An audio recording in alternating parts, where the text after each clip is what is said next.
بسم اللہ الرحمن الرحیم، الحمدللہ رب العالمین والصلاة والسلام علی رسولہ الکریم، اما بعد۔ آج بتاریخ 25 اگست سن 2020 گروپ سوال شیخ مقصود حفظہ اللہ سے جوابات سیریز SSMS 424 نشر ہونے جا رہی ہے۔ امید کے بغور سماعت فرمائیں گے۔ گروپ نمبر 8 کے سوالات شروع کرتے ہیں۔ شیخ محترم، موسم کی مناسبت سے، حالات کے اعتبار سے کئی لوگوں کا سوال تعزیہ سے متعلق یہ آ رہا ہے کہ کیا تعزیہ کا تعلق جو شیعہ لوگ کرتے ہیں اس کا اسلام سے کوئی لینا دینا ہے یا بات کی یہ پیداوار ہے؟ اگر بات کی یہ پیداوار ہے تو یہ مصیبت کب سے مسلمانوں کے درمیان رائج پڑ گئی ہے؟ دیکھیے، تعزیہ کا ایک لغوی معنی ہے اور ایک اصطلاحی معنی ہے۔ لغوی معنی ہے تسلی دینا، صبر دلانا، اور یہ ایک مسنون چیز ہے۔ نبی صلی اللہ علیہ وسلم حدیث من عزا مصابا، جس نے کسی مصاب یعنی پریشان حال کو، یعنی جس کے یہاں کسی وفات ہو گئی ہو، اس کو صبر دلائے گا تو اللہ تعالیٰ اس کو جو ہے یہ اجر سے نوازے گا۔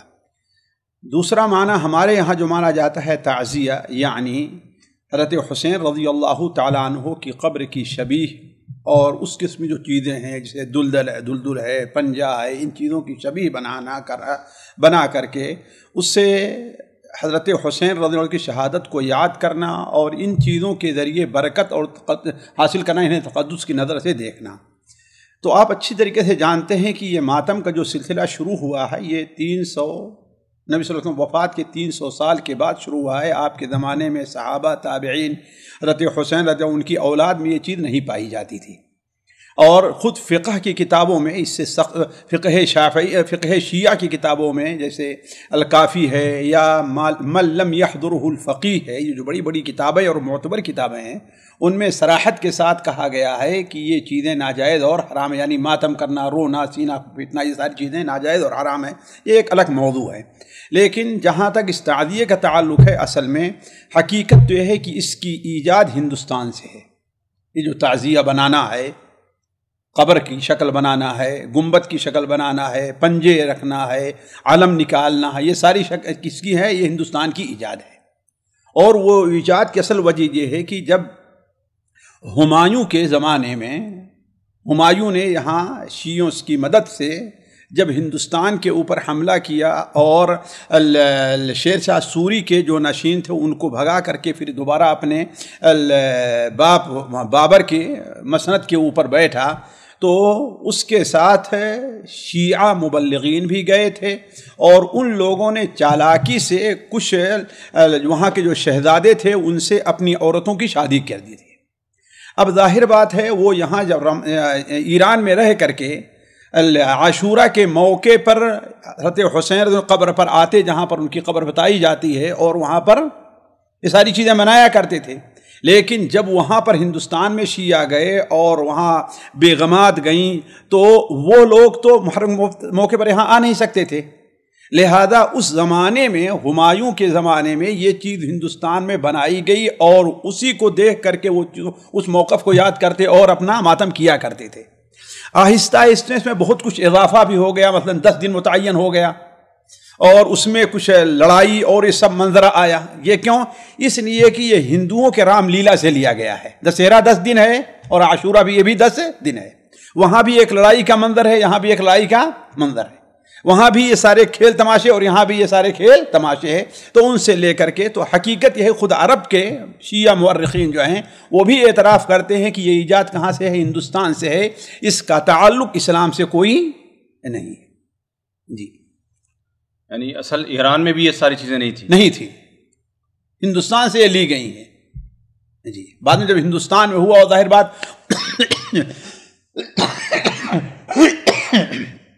تیموری خاندان میں جو مغل کا خاندان تھا، اس خاندان میں جب دیکھے کہ ایک ان کو عروج حاصل ہے اور یہاں بڑے شوق سے منایا جاتا ہے، تو ظاہر بات ایک برائی دوسری جگہ بڑی آسانی سے پھیل جایا کرتی ہے، تو وہاں سے یہ لوگ اس کی نقل کرنا شروع کر دی اور یہاں بھی وہ چیز پائی جانے لگی۔ یعنی اس چیز کو شیعہ کے خود شیعہ مانتے ہیں کہ ہندوستان سے ہمارے۔ آپ اردو کی ایک بڑی مشہور کتاب ہے دائرۃ المعارف اردو کی ہے نا، انسائکلوپیڈیا جو ہے، اس میں دیکھ لیں، اس میں آپ کو ایک تفصیل مل جائے گی لفظ تعزیہ کے اندر۔ جی اگلا سوال ہے اسی کے قریب کا ساتھی پوچھتے ہیں کہ جیسے کہ محرم میں جو شیعہ حضرات کی طرف سے جو سبیل پلایا جاتا ہے، اس کا پینا اور پلانا کیسا ہے؟ اس میں یہ بدعت ہے، اور اس بدعت میں شریک ہونا بھی بدعت ہے، اور بدعت کے کام پر ان کی مدد کرنی ہے، جی ہے کہ نہیں ہے؟ اس لیے کہ سبیل پلانے کا معنی کیا ہے؟ وہ یہ سمجھتے ہیں کہ حضرت حسین چونکہ ان کو پیاسا رکھ کر کے ان کو قتل کیا گیا تھا، لہذا اب تمہیں پانی پلانے سے کیا فائدہ ہے؟ جب ان کا پانی روک کر کے اہل کوفہ نے ان کو شہید کیا، ان کو پانی نہیں لینے دیا، ان کو واپس نہیں جانے دیا، تو اب رونے سے کیا فائدہ ہے؟ اس وقت میں یہ سب کام کرنا چاہیے تھا نا جی۔ علی کل حال یہ صورت جو سبیل کی پیش کی جاتی ہے، یہ چیز قطعا ناجائز اور حرام ہے۔ ویسے پانی اگر کوئی آدمی عام دنوں میں بھی ویسے رکھتا ہے کہ نہیں، آنے جانے والوں کو پینے کے لیے، تو کوئی حرج نہیں، تو اچھی چیز ہے، لیکن اس مناسبت سے رکھنا اور اس کام کے لیے رکھنا کہ حضرت حسین کو اس کا ثواب پہنچے گا، یہ چیز کیا ہے؟ وہ بدعت ہے جی۔ یہاں پر یہ وضاحت ہے کہ اگر یہ سبیل شیعہ رکھے اور سنی رکھے، دونوں برابر ہیں؟ دونوں برابر ہیں، بلکہ سنی تو اور قبیح ہیں، گویا شیعوں کی مشابہت کر رہے ہیں، یعنی کسی کا بھی جائز نہیں ہے؟ کسی کا بھی جائز نہیں، نہ شیعہ کا نہ سنی کا۔ لیکن شیعوں کے ہاں جائز ناجائز کا معاملہ کیا ہے؟ ان کے یہاں تو جو خواہش جو کہے وہ کیا ہے، وہ چیز جائز ہے۔ دین ان کا کیا ہے؟ تقیہ ہے نا۔ شیوہ ان کا کیا ہے؟ زنا کرنا ہے نا۔ اور ان کا مذہب کیا ہے؟ زنا کرنا ہے، اور ان کا شیوہ لوگوں کو دھوکہ دینا اور گمراہ کرنا ہے جی۔ جی اگلا سوال ہے، ساتھی پوچھتے ہیں کہ کیا یہ ممکن ہے کہ سنت روزے رمضان کی قضا کی نیت سے رکھے جائیں، اور اسی طرح نفلی روزے مثلا یوم عاشوراء کا جو روزہ ہے رمضان کی قضا، یعنی دونوں چیزیں ممکن ہو سکتی ہیں یہاں پر؟ یعنی عاشوراء کا جو روزہ رکھے، عاشوراء کی بھی نیت کر لے اور رمضان کی قضا کی بھی نیت؟ بھائی دیکھیے، پچھلی مجلس میں ہم نے کہا تھا کہ بعض علماء اس کی اجازت دیتے ہیں، لیکن یہ ہے کہ آپ یہ دیکھیں کہ رمضان کا قضا بھی ایک مستقل روزہ ہے، اور عاشوراء بھی ایک مستقل ہے۔ دو مستقل چیزوں کو الگ الگ ایک ساتھ ملایا نہیں جا سکتا ہے جی جی۔ مگر جو ایام بید وغیرہ کے جو روزے ہیں وہ تو دیکھیے وہ جائز ہے نہیں، وہ جائز ناجائز میں بھی نہیں کہتا، لیکن یہ ہے کہ اگر ہر ایک کو مستقل رکھا جائے تو کیا ہے؟ وہ بہتر چیز ہے۔ اگر کوئی شخص جو یا عورت جس کے رمضان کے روزے چھوٹے ہوئے ہیں، وہ پیر کے دن اور جمعرات کو خاص کرتا ہے روزہ رکھنے کے لیے، تو کیا اس کا یہ کرنا یعنی ڈبل ثواب کا مستحق ہوگا؟ ڈبل ثواب کا مستحق ہو جائے گا، اس لیے کہ وہ اصل پیر کی دن کی مناسبت سے ہے کہ نہیں ہے، اور اس دن روزہ رکھ لے تو انشاءاللہ ہو جائے گا۔ ایسے اگر عاشوراء سے بعض علماء کہتے ہیں عاشوراء میں رکھ لے تو کیا ہے، یہ امید کی جا سکتی ہے، لیکن یہ ہے کہ بہتر یہ ہے کہ چونکہ دونوں مستقل ہیں ان کو الگ الگ رکھا جائے۔ اس میں کا ایک دن تو میرے خیال سے ہو جائے گا آسانی کے ساتھ میں، جو 9ویں تاریخ ہے 10ویں۔ بھائی اصل چیز تو 9ویں 2 روزہ ہے ہی وہاں پر رکھنا، اصل 2 ہے یا 1 ہے؟ اصل 1 ہے، لیکن دوسرے پہلا وہ جو ہے 9واں جو ہے وہ دوسرے کی تکمیل ہے نا، تو گویا اسی کے ساتھ وہ ملا ہوا ہے جی۔ اسی کے قریب کا سوال ہے، اگر کوئی شخص یعنی بنا کسی عذر کے اگر صرف 10 محرم کا روزہ رکھتا ہے تو کیا وہ گنہگار ہوگا؟ گنہگار نہیں ہوگا، لیکن ایک ہی ناپسندیدہ کام کا وہ ارتکاب کر رہا ہے، مکروہ ہوگا، اسے حرام نہیں کہہ سکتے، اس لیے کہ اللہ کے رسول صلی اللہ علیہ وسلم اپنی پوری زندگی ایک ہی دن کا روزہ رکھتے رہے ہیں جی، ہے کہ نہیں ہے؟ البتہ یہ ہے کہ جب آپ کو آخری دنوں میں کہا گیا کہ آپ ہمیں تو اہل کتاب کی مشابہت سے منع کرتے ہیں، تو آپ نے بیان فرمایا کہ اگر میں آئندہ زندہ رہا تو الاسومن التاسع، میں تاسع کا بھی یعنی 9 کا بھی روزہ رکھوں گا، تو ناپسندیدہ کہا جائے گا، اس لیے کہ آپ صلی اللہ علیہ وسلم کا قول اور عمل جو ہے دونوں حجت ہوتا ہے، تو آپ نے خواہش ظاہر کی نا، خواہش ظاہر کی، لہذا ناپسندیدہ ہوگا، اسے ناجائز اور حرام نہیں کہہ سکتے۔ اور وہ شخص جس کے سامنے کوئی عذر ہو، جیسے کام اس کا بڑا مشکل ہے، دن بھر ڈیوٹی رہتی ہے، پریشانی ہے، تو انشاءاللہ اس کے لیے ناپسندیدہ بھی نہیں ہوگا۔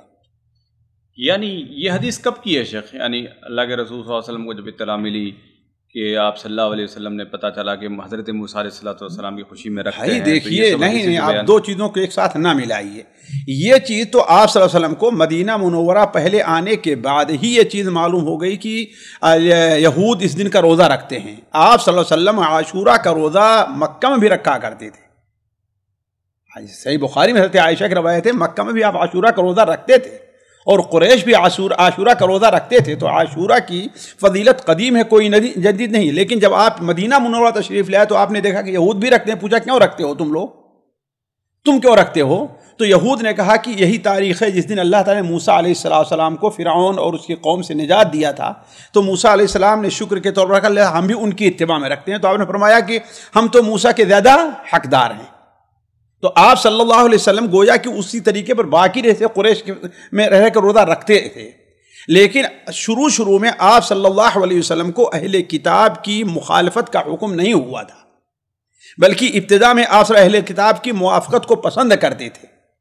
اہل کتاب کی موافقت کو پسند کرتے تھے، جیسا کہ قبلے کے بارے میں بھی ہے کہ آپ نے وہی قبلہ اختیار کیا. لیکن جب دین مکمل ہو گیا اور آپ صلی اللہ علیہ وسلم کو گویا اسلام کو ایک مستقل حیثیت حاصل ہو گئی، تو نبی صلی اللہ علیہ وسلم نے اہل کتاب کی مخالفت کا بھی آپ کو حکم ہو گیا، اور آپ نے اہل کتاب کی مخالفت کی. بلکہ 30 سے 32 یا اس قسم کی حدیثیں ہیں جس سے پتہ چلتا ہے کہ اللہ کے رسول صلی اللہ علیہ وسلم نے اہل کتاب کی موافقت سے منع فرمایا، ان کی مشابہت سے منع فرمایا ہے نا. تو یہ آخری مرحلہ ہے. اسی لیے جب بالکل آخری مرحلے میں آپ کی زندگی کے آپ سے کہا گیا تو آپ تو اس کی مشابہت سے منع فرماتے ہیں، اور یہود بھی اس دن کا روزہ رکھتے ہیں، تو ہم کیا کریں؟ تو آپ نے فرمایا کہ لئن بقیت الی قابل لاصومن التاسع، اگر آئندہ سال میں زندہ رہا تو میں کیا ہے؟ تو حضرت عبداللہ بن عباس کی حدیث ہے کہ آپ آئندہ سال زندہ نہیں رہ پائے، وفات ہو گئی آپ کی. یعنی جتنی آپ کے کہنے کے حساب سے جتنی حدیثیں جو ہیں آتی ہیں مخالفت کی، بالوں کو کالا کرنے کی، سفید کرنے، رنگ دینے کی، یہ آپ زندگی کے آخری مراحل کے ہیں. آپ کی زندگی کے کیا ہیں؟ یہ آخری مراحل کے ہیں. جب آپ کو حجۃ الوداع یا اس کے قریب دین کی تکمیل ہوئی ہے نا، دین مکمل ہو گیا اور آپ صلی اللہ علیہ وسلم کو یہود کی اہل کتاب کی مخالفت کا حکم دیا. تو جی اگلا سوال ہے، ساتھی پوچھتے ہیں کہ جیسے کہ اس مرتبہ محرم کی 9 تاریخ جمعہ کو پڑ رہی ہے اور 10 تاریخ ہفتے کے دن یعنی سنیچر سیٹرڈے جس کو کہتے ہیں، تو سوال یہاں پر یہ ہے کہ اب جیسے جمعہ اور ہفتے کے دن روزہ رکھ لے بندہ، کوئی ممانعت نہیں؟ کوئی ممانعت نہیں ہے، کوئی ممانعت نہیں ہے. دو ایک جو ہے قسط پہلے یہ بات آ چکی ہے. جیسے عرفہ کا دن کس دن پڑا تھا؟ جمعہ کے دن پڑا تھا جی. تو لوگ وہی کہہ رہے جمعہ کے دن روزہ رکھنے سے منع ہے. نہیں، وہاں تو بات الگ تھی، وہاں تو ایک ہی دن اسی دن فکس تھا. اللہ کے بندے یہاں پر اختیار ہے، یہاں بھی فکس ہے، 10 کا وہ متعین ہے، وہاں پر اختیار نہیں ہے. نہیں 10 تو ہفتے کے دن ہے نا شیخ. جی تو ہفتے کے دن تو اور ممانعت 11 ہے نا. نہیں، وہ تو 10 اور 11 والی حدیث جو ہے وہ صحیح نہیں ہے. سنن مسند احمد میں جو حدیث بات کیا ہے سومو یومن قبلہ و یومن بعدہ، وہ حدیث کیا ہے؟ وہ صحیح نہیں ہے. اصل کیا ہے؟ 9-10 ہی ہے. اصل کیا ہے؟ 9 اور 10 ہے. ایک چیز. دوسری چیز یہ ہے کہ یوم السبت کو یعنی ہفتے کے دن کے روزے رکھنے کی ممانعت جمعہ کے مقابلے میں زیادہ قوی ہے. بلکہ آپ صلی اللہ علیہ وسلم نے وہ حدیث، جس حدیث کی صحت علماء کے نزدیک مختلف ہی ہے، کہ آپ نے بیان فرمایا کہ تم میں سے کوئی آدمی ہفتے کے دن روزہ نہ رکھے، اگر اس دن اسے کھانے کی کچھ چیز نہ ملے، کسی لکڑی وہ چھلکا ہی کسی درخت کا جو ہے وہ چالی ملا، اسے ہی چبا کر کے اپنے روزے کو توڑے، ہے نا. لیکن اب سوال یہی ہے کہ یہی چیز ہے، کیا انسان جو روزہ رکھ رہا ہے وہ ہفتے کی نیت سے رکھ رہا ہے، جمعہ کی نیت سے رکھ رہا ہے؟ نہیں. تو پھر اس کا مطلب وہ حکم اس کے اوپر آئے گا ہی نہیں. نہ جمعہ کی فضیلت کی نیت سے رکھ رہا ہے، نہ ہفتے کی قدسیت کی نیت سے رکھ رہا ہے. وہ اس لیے رکھ رہا ہے کہ محرم کی 9 اور 10 تاریخ ہے. اور آپ جانتے ہیں جو منع ہے ایک دن کا، جیسے آپ صلی اللہ علیہ وسلم نے جمعہ سے متعلق بیان فرمایا کہ یعنی جمعہ کے دن خاص نہ کریں. آپ ازواج محترمہ جویریہ کے پاس جاتے ہیں تو دیکھا وہ روزہ تھے. آپ نے فرمایا آج تم نے روزہ رکھا ہے؟ کہا نہیں. کہا کل روزہ رکھنے کے ارادہ ہے؟ کہا نہیں. کہا پھر روزہ افطار کر دو. تو گویا معلوم یہ ہوا کہ جمعہ سنیچر یا جمعہ یا جمعرات، سنیچر یا اتوار اگر کوئی روزہ رکھتا ہے عام نفل بھی، تو کوئی حرجہ نہیں ہے، چاہے جائے کہ عاشورہ اور عرفہ کا روزہ ہو. اور یہ ایسا حکم ہے کہ اسلامی تاریخ میں کہیں نہیں ہے کہ کسی عالم نے، کسی مفتی نے کہا ہو کہ اگر عاشورہ، عرفہ، جمعہ یا ہفتہ کے دن آتا ہے تو اس دن روزہ نہیں رکھا جائے گا. کسی عالم نے یہ بات نہیں کہی ہے. جی اگلا سوال ہے، ساتھی پوچھتے ہیں کہ اگر عورت 9 اور 10 اور 11 محرم کے ایام میں ماہواری کی حالت میں ہو تو کیا بعد میں ان کی قضا ممکن ہے؟ قضا کرے گی؟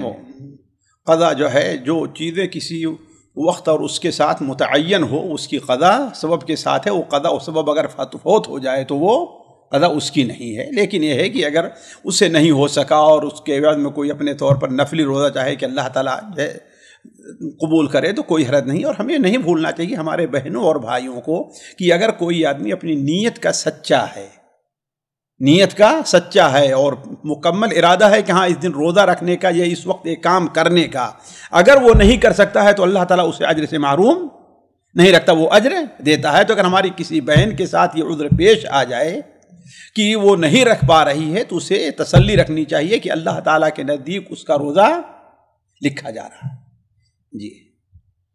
جی اگلا سوال ہے، ساتھی پوچھتے ہیں کہ میں نے یزید بن معاویہ کے بارے میں سنا ہے کہ وہ کسی زمانے میں مسلمانوں کا خلیفہ رہا اور بہت نشہ اور بیکار شخص اور حقیقی مسلمان نہیں تھا، تو کیا یہ بات صحیح ہے؟ تاریخ کے حوالے سے مجھے بتائیں۔ اعوذ باللہ من ذالک۔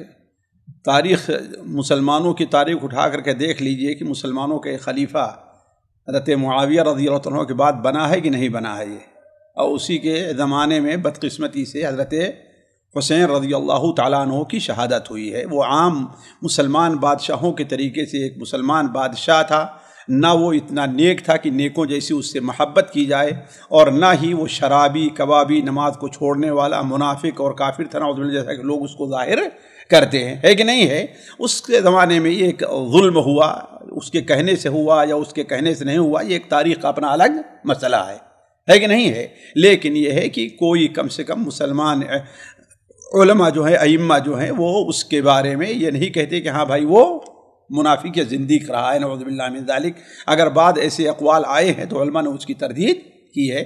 شیعوں کی طرف سے یہ ساری چیزیں پھیلائی جا رہی ہیں، نہ ہی وہ شراب پینے والا تھا، اس کا کوئی ثبوت نہیں ملتا ہے، اور نہ ہی وہ جو ہے اس نشے وغیرہ یعنی اس قسم کی چیزوں کا مرتکب تھا۔ جی مدینہ کے تعلق سے جو واقعہ ان کی طرف منسوب کیا جاتا ہے، یہ کیا ہے؟ نہیں، اس میں کوئی شک نہیں ہے کہ مدینہ منورہ، لیکن آپ پوری صورتحال کو دیکھیں، پوری صورتحال کو دیکھیں کہ مدینہ منورہ کے لوگوں نے ان کے ہاتھ پر بیعت کی، یزید کے ہاتھ پر بیعت کی تھی، ہے کہ نہیں؟ لیکن بعد میں عبداللہ ابن مطیع اور دوسرے لوگوں کے کہنے میں آ کر کے بیعت کو انہوں نے کینسل کر دیا۔ انہوں نے نعمان ابن بشیر کو اس نے بھیجا کہ جا کر کے ان لوگوں کو سمجھاؤ، لیکن وہ لوگ مانے نہیں، اور یہ تاریخ کا بڑا ہی تاریخ باب ہے، میں ان چیزوں کو نہیں چھیڑنا چاہتا، ورنہ اس میں تو کوئی شک نہیں ہے کہ مدینہ منورہ میں پھر اس نے حملہ کیا ہے اور اپنے مسلم بن عقبہ ہے، مسلم نام تھا عقبہ یا کیا ہے، اس کو اپنے قائد کو بھیجا اور اس نے 3 دن تک مدینہ منورہ کو حلال کیا ہے۔ لیکن اس سلسلے میں جہاں تک جس نتیجے پر میں پہنچا ہوں کہ یعنی جیسے کہتے ہیں کہ اتنی عورتیں زنا سے حاملہ ہو گئیں اور یہ ہو گئیں، یہ ساری باتیں تاریخی روایت ہیں، ان کی کوئی حقیقت نہیں ہے۔ لیکن مدینہ منورہ کے اوپر حملہ کرنے اور وہاں قتل عام کرنے کا یہ معاملہ اپنی جگہ پر مسلم ہے، اور یہ یزید ابن معاویہ کے تاریخ کا گندا باب ہے۔ وہ حضرت حسین کی شہادت ہے کہ نہیں ہے، اب اس دنیا سے وہ جا چکا ہے، اس کا معاملہ اللہ کے حوالے ہے۔ تلک امۃ قد خلت لها ما کسبت ولکم ما کسبتم ولا تسألون عما كانوا يعملون۔ معتبر علماء جو رہے ہمیشہ اس بارے میں اس موضوع کو چھیڑنے اور اس سلسلے میں گفتگو کرنے سے منع کرتے رہے۔ جی اس پس منظر میں اگر کوئی گالی دیتا ہے یا کوئی بھی بری بات کرتا ہے یزید کو لے کر، تو کیا وہ گنہگار ہوگا؟ ہم تو کہیں کہ اس کا معاملہ اللہ کے حوالے ہے، اس لیے کہ معاملہ صرف یزید تک نہیں رہ جاتا ہے، معاملہ یزید تک نہیں رہ جاتا ہے۔ یزید سے ہٹ کر کے یزید کو کس نے خلیفہ بنایا، یزید کے ہاتھ پر کس نے بیعت کی، ہم بھول جاتے ہیں۔ حضرت عبداللہ ابن عمر، حضرت عبداللہ ابن عباس، ان جیسے حضرت عبداللہ ابن جعفر، ان جیسے لوگوں نے اس کے ہاتھ پر بیعت کی تھی۔ محمد ابن الحنفیہ، ان لوگوں نے ان کے ہاتھ پر بیعت کی تھی۔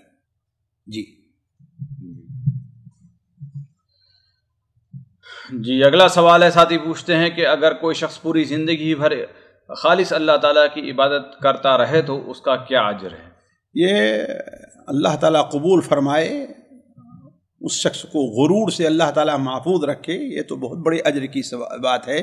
آپ لوگوں کو صحیح بخاری کی وہ حدیث یاد ہوگی کہ آپ صلی اللہ علیہ وسلم نے فرمایا کہ سبعۃ یظلھم اللہ فی ظلہ یوم لا ظل الا ظلہ 7 قسم کے وہ لوگ ہیں جو اللہ تعالیٰ کے سائے میں یا عرش کے سائے میں ہوں گے اس دن جہاں پر کوئی سایہ نہیں ہوگا. ان میں سے ایک شخص وہ شاب نشأ فی عبادت اللہ ہے کہ نہیں ہے. تو جب ایک شاب کا معاملہ ہے اور تو وہ شخص جس نے پوری زندگی اس میں صرف کر دی ہے اس کے مقام کے بارے میں کیا پوچھنا ہے. جی اگلا سوال ہے، ساتھی پوچھتے ہیں کہ اگر 3 بھائی ہیں اور پہلے بھائی کی اور دوسرے بھائی کی شادیاں سامنے دونوں بہنوں سے ہوئی ہیں تو اور تیسری بہن بھی ہے وہاں پر، تو کیا تیسرے بھائی کی شادی ہو سکتی ہے؟ اچھی بات ہے بھائی، تینوں ایک ہی گھر میں آ جائیں، اچھی چیز ہے، کوئی ممانعت نہیں ہے. جی کوئی ممانعت نہیں ہے، حرمت کی کوئی وجہ نہیں ہے. جی اگلا سوال ہے، ساتھی پوچھتے ہیں کہ اگر یعنی بیت الخلاء اور غسل خانہ ایک ہی ساتھ ہو تو ایسی جگہ پر دعا کہاں پہلے پڑھ لی جائے بعد میں پڑھی جائے، یعنی وضو وغیرہ کرنے کی جو دعا ہے؟ بھائی دیکھیے، اگر بیت الخلاء میں جانا ہے اسے تو ظاہر بات ہے جب دروازہ اسے بند کرنا ہے تو بایاں پیر آگے بڑھائے اور اس وقت یہ دعا پڑھ لے، بسم اللہ اللہم انی اعوذ بک من الخبث والخبائث. پھر اس کے بعد جب وہاں سے فارغ ہو کر کے وضو کرتا ہے تو اب دل ہی میں بسم اللہ کہہ لے. بسم اللہ اپنی زبان سے نہیں کہے گا. بعض علماء کہتے ہیں کہ اپنی زبان سے بھی کہے گا، اس لیے کہ بسم اللہ کہنا ان کے نزدیک واجب ہے. جیسے یہاں کے شیخ ابن جبرین تھے اور وہاں پر اللہ تعالیٰ کا ذکر مکروہ ہے تو مکروہ کی وجہ سے واجب کو نہیں چھوڑا جائے گا، ہے کہ نہیں ہے. اور اگر وہ شخص جو ہے قضاء حاجت کے لیے پیشاب پیخانے کے لیے نہیں آتا، صرف کس لیے جا رہا ہے؟ وضو کرنے کے لیے، ظاہر بات دروازہ بند نہیں، تو اب وہ اس کی دعا بھی نہیں پڑھے گا، لیکن صرف کھول کر کے جا کر کے وہاں پر کھڑا ہو رہا ہے جہاں پر بیسن وضو کرنے کے لیے، تو وہاں پر بسم اللہ کرے گا، کوئی حرج نہیں. جی اگلا سوال ہے، ساتھی پوچھتے ہیں کہ ہمارے پاس مسجد میں یعنی سوشل ڈسٹینسنگ دور دور ہو کے کھڑے ہو کر نماز پڑھ رہے ہیں، میرا دل نماز میں نہیں لگتا ہے فرض نماز میں، تو کیا میں اپنے گھر میں نماز پڑھ لوں؟ آپ مسجد میں جائیے، اذان سنتے ہیں، کوشش کیجئے، ہے نا، کوشش کیجئے. فَأَمَّا مَنْ خَافَ مَقَامَ رَبِّهِ وَنَهَى النَّفْسَ عَنِ الْهَوَىٰ فَإِنَّ الْجَنَّةَ هِيَ الْمَأْوَىٰ. شیطان کو آپ جو ہے اپنے اوپر اپنے اوپر جو ہے حملہ کرنے والا نہ بنائیں، ہے کہ نہیں. آپ کوشش کریں، انشاءاللہ اللہ تبارک و تعالیٰ جو ہے آپ کی نماز، آپ کی نیت اخلاص کی اور آپ کی نیت خشوع و خضوع کی پوری ہے، تو اس کی وجہ سے اگر شیطان کی وجہ سے کچھ وسوسہ آ بھی جا رہا ہے تو آپ کو آپ کی نیت کا پورا اجر انشاءاللہ ملے گا. جی اگلا سوال ساتھی پوچھتے ہیں کہ اگر کوئی ایسی کتاب ہے جس میں لکھا ہو کہ گناہ کیا ہے اور نیکی کیا ہے، حق کیا ہے اور باطل کیا ہے؟ بھائی دیکھیے، اس سلسلے میں جو اسلام سے متعلق کتابیں لکھی گئی ہیں جیسے دستور المتقی ہے، یا مولانا عبدالسلام صاحب بستوی رحمہ اللہ کی اسلامی تعلیم ہے، یا اس طریقے سے اور بھی کتاب ان کی جو ہے کیا کہتے ہیں یہ ابو بکر جابر الجزائری کی جو منہاج المسلم ہے اس کا بھی ترجمہ ہوا ہے. ان کتابوں کے لیے انشاءاللہ ان میں یہ چیزیں جو ہیں آپ کو ملیں گی، دونوں قسم کے باب ملیں گے، نیکیوں کے بھی اور برائیوں کے بھی. جی اگلا سوال ہے، ساتھی پوچھتے ہیں کہ شیخ محترم ہماری والدہ کا انتقال ہو گیا ہے تو ان کی جو استعمال کی چیزیں ہیں کیا اگر ہم ان ساری چیزوں کو کسی غریب میں تقسیم کر دیں گے تو انہیں ثواب ملے گا، یا ہمیں ان کی جو بیٹیاں ہیں ان کو یہ ساری چیزیں دینی چاہیے؟ بھائی دیکھیے، اصل تو یہ ہے کہ وہ ان کا انتقال جب ہو گیا ہے تو وہ ساری چیزوں میں سے کوئی بھی چیز ان کی نہیں رہ گئی ہے، ان کی اب وہ چیز نہیں رہ گئی. وہ چیز کیا ہے؟ آپ تمام ورثہ کی ہے کہ نہیں ہے، چاہے آج کل کے لحاظ سے 100 روپے ہی کیوں نہ ہوں، اور وہ تمام ورثہ میں اسی حساب سے تقسیم ہوگی جس حساب سے قرآن مجید نے بیان کیا ہے. یہ اصل چیز ہے کہ نہیں ہے. نہ وہ صدقہ کیے جائیں گے الا کہ بغیر کسی دباؤ کے تمام ورثہ، لڑکے لڑکیاں، ان کے اگر آپ کے والد ہیں، ہے نا، اور اگر ان کے ماں باپ زندہ ہیں، تمام ورثہ بغیر کسی اختلاف کے دل کی رضامندی سے اجازت اس کو صدقہ کر دو تو الگ بات ہے کہ نہیں. ورنہ کیا ہے، ان میں ہر ایک کا حصہ ہے، نہ صرف یہ زیورات ہیں تو اس کا یہ معنی نہیں کہ صرف لڑکیوں کا ہے، نہیں، ان میں لڑکوں کا بھی حصہ ہے. جی یعنی انگوٹھی وغیرہ یہ جو بھی ہے، ساری کپڑے وغیرہ کیسے تقسیم کریں گے؟ بھائی تقسیم کرنے کے لیے اس کی قیمت لگائی جا سکتی ہے، وہاں بیٹھ کر کے چلو بھائی تم یہ لے لو ہم یہ لے لیں، یہ بھی ہو سکتا ہے. جی ایسے تقسیم جائز ہے؟ اگر رضامندی سے سارے ہیں ٹھیک ہے تو کوئی حرج نہیں ہے. تو رضامندی اگر 5 مل گئی، اگر جیسے چاہے تقسیم کر سکتے ہیں؟ ہاں جیسے چاہے کر سکتے ہیں. تو شریعت کا نفاذ کیا معنی ہوا؟ یعنی وہ تو یہ ہے کہ ہر کوئی آدمی اگر اپنا حق چھوڑ دے تو کوئی حرجہ نہیں ہے نا. کوئی آدمی اپنا کوئی ایک بھائی ہے اس میں نکل جائے بھائی ٹھیک ہے میں نہیں رہتا آپ لوگ برابر تقسیم کر لو میرا حق بھی لے لو, ہے تو اس کا ہے, یعنی اب اس کا ہو گیا ہے, اب ہو جانے کے بعد آدمی اپنا حق چھوڑ دے رہا ہے, کوئی حرج نہیں. یعنی پوری فیملی مل کر یہ فیصلہ کر سکتی ہے کہ یہ ہماری ماں ہے, یہ ہمارے بڑے بھائی ہیں, یہ جیسے جس کو جتنا دیں گے ہم مانتے ہیں. ہاں تو کوئی حرجہ نہیں ہے.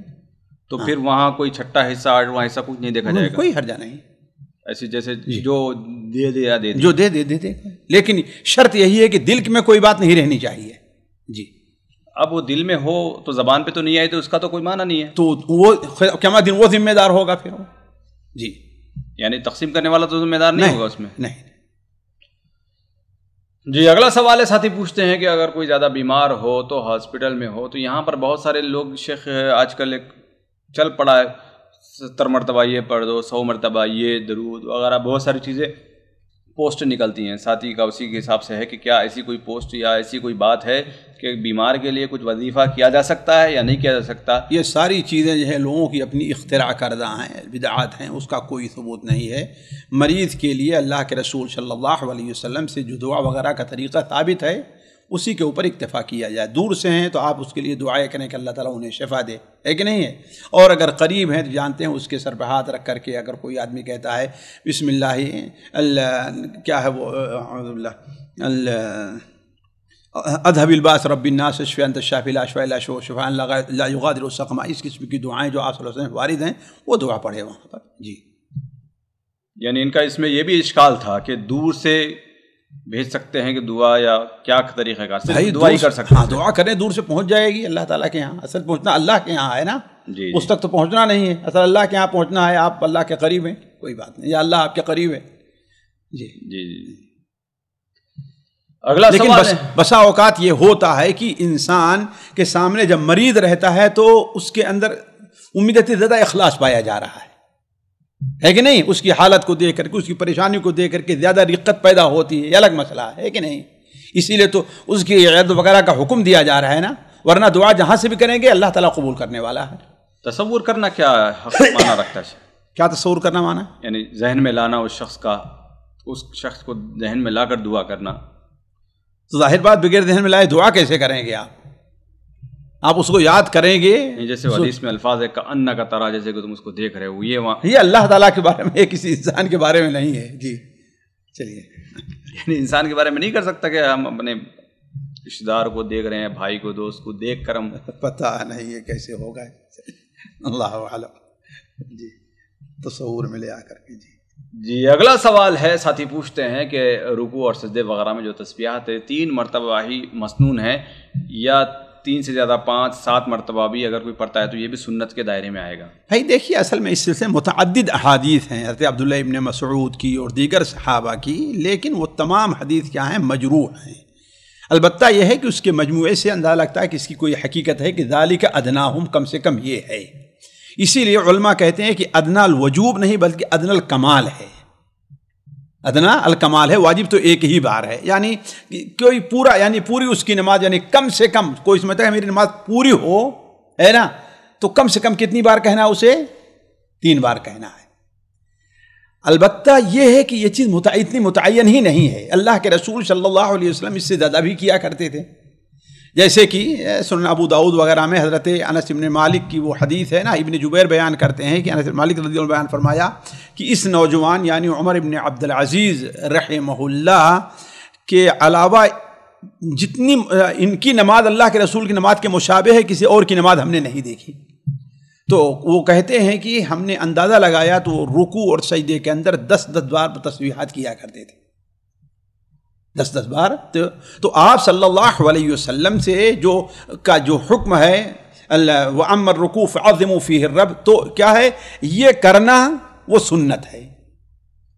3 بار 5 بار 10 بار 8 بار جتنا جن سے ہو سکے یہ ہے. البتہ یہ ہے کہ علماء کہتے ہیں اگر انسان امام ہے تو مقتدیوں کا لحاظ کرنا ضروری ہے. مقتدیوں کا، خاص طور پر فرض نماز جو ہے یعنی جس میں حاضر ہونا انسان کے لیے ضروری ہے، ان کا لحاظ رکھنا اس میں ضروری ہے۔ اب بعض علماء کہتے ہیں 5 بار کرنا چاہیے اکتفا، بعض کہتے ہیں 7 بار اکتفا کرنا چاہیے، ہے کہ نہیں ہے؟ یہ چیزیں ہیں، لیکن اب اس سلسلے میں نہیں کہا جاتا کہ ہاں بھائی 5 ہی بار سنت ہے، 7 ہی بار سنت ہے، یہ نہیں کہا جا سکتا۔ جی شیخ محترم، یہاں پر ایک بڑا اشکال سامنے آتا ہے ہمیشہ اس چیز کو لے کر کہ اب دیکھا جائے جیسے امام ہے، مقتدیوں کا خیال کرنا چاہیے، ٹھیک ہے، آج کے دور پہ تو نمازیں ہماری بتائیے کتنی مختصر ہوتی ہیں، لیکن نبی کریم صلی اللہ علیہ وسلم کے دور کی جب نمازیں اگر دیکھی جائیں، نبی کریم صلی اللہ علیہ وسلم کی خود اتنی طویل طویل نمازیں، تو کیا اس وقت مریض نہیں ہوا کرتے تھے؟ بھائی یہی تو ہم کہتے ہیں، جیسا کہ مولانا القیم رحمہ اللہ نے کہا، اگر کوئی شخص اپنے مقتدیوں کو اللہ کے رسول کی نماز پڑھا رہا ہے تو نماز مختصر پڑھا رہا ہے، ورنہ لوگوں کی جو جہاں تک خواہشات کا معاملہ اس کی کوئی حد نہیں ہے، لوگوں کی خواہشات کی جہاں تک بات ہے کوئی حد نہیں ہے۔ معاملہ یہاں تک پہنچا ہے کہ اب آپ دیکھیں کہ ہم یہاں پر آئے تو شاید ہی کوئی مسجد الغات میں ہو اس میں تراویح میں قرآن ختم نہ، بلکہ بعد میں جو 2 ختم ہوا کرتے تھے۔ آہستہ آہستہ لوگوں نے کہا کہ ارے بھائی نماز نہ پڑھا تو مشکل سے کیا 1 ختمے پر آئے۔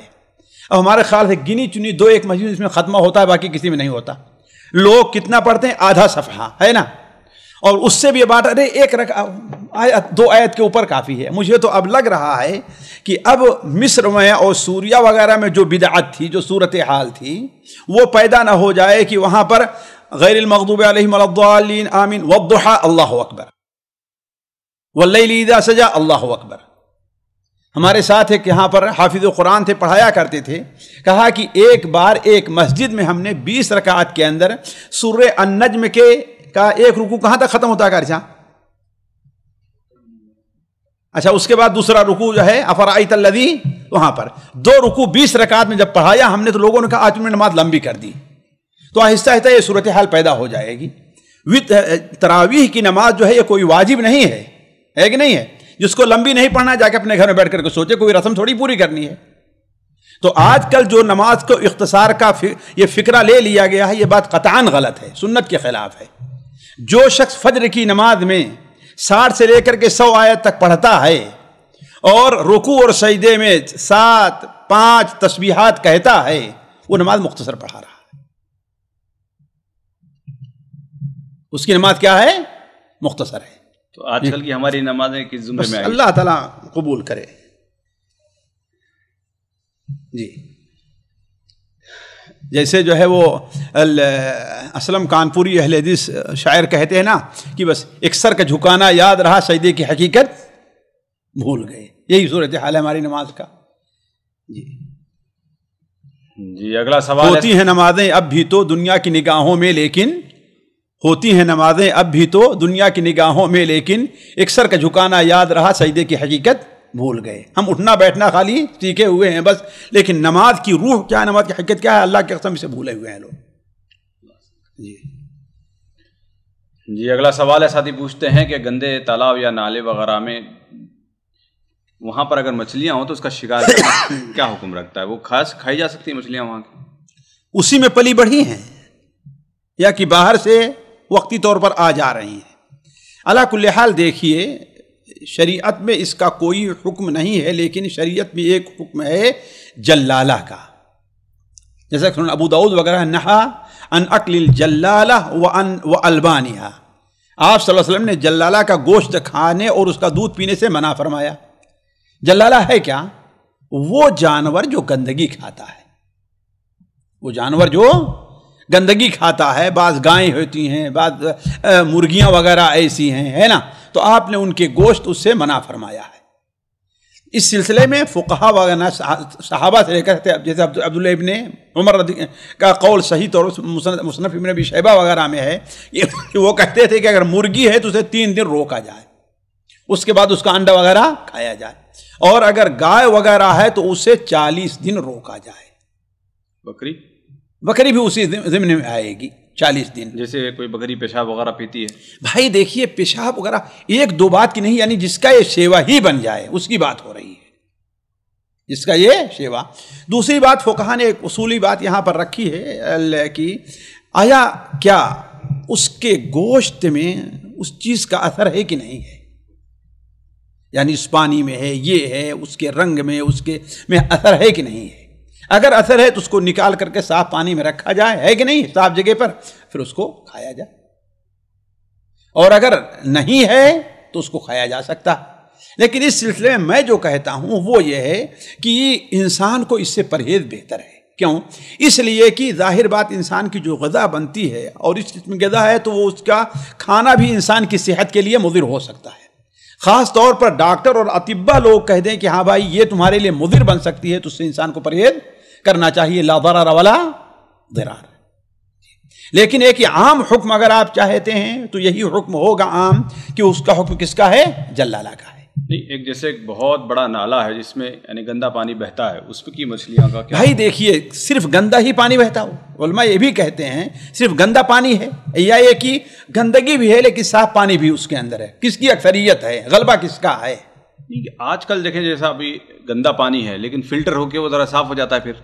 ہاں تو اس میں تو کوئی حرج نہیں، فلٹر ہو کے صاف ہو جا رہا ہے تو اس میں مچھلی ہے تو اس میں کوئی حرجہ نہیں ہے جی۔ لیکن اصل یہ ہے کہ گندگی کے ساتھ ہے وہ پانی، فلٹر نہیں ہوا ہے، اس میں اگر مچھلی ہے اور غلبہ گندے پانی کا ہے، گندگی کا ہے، تو ظاہر بات ہے کہ اس سے کا حکم جلالہ کا ہوگا۔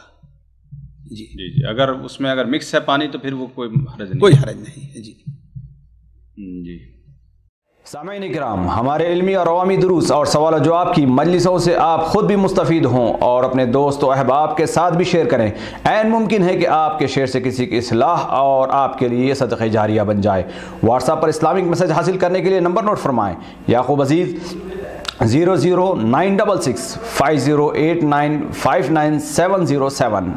واٹس ایپ سوال و جواب گروپ میں ایڈ ہونے کے لیے نمبر نوٹ فرمائیں: عبدالسلام عمری 0096650262762۔ نمبر بھیجتے ہوئے نام اور پتہ ضرور لکھیں۔ اسی طرح ہمارے یوٹیوب چینل اسلامی دعویٰ کو ضرور سبسکرائب کریں تاکہ ہماری ہر نئی اور اہم ویڈیو کی اطلاع آپ کو فوری حاصل ہو جائے۔ تمام دروس، مقالات اور سوال و جواب سیریز کے لیے ہماری مشہور ویب سائٹ www.islamidawah.com کا مشاہدہ کرتے رہیں۔ السلام علیکم ورحمۃ اللہ وبرکاتہ۔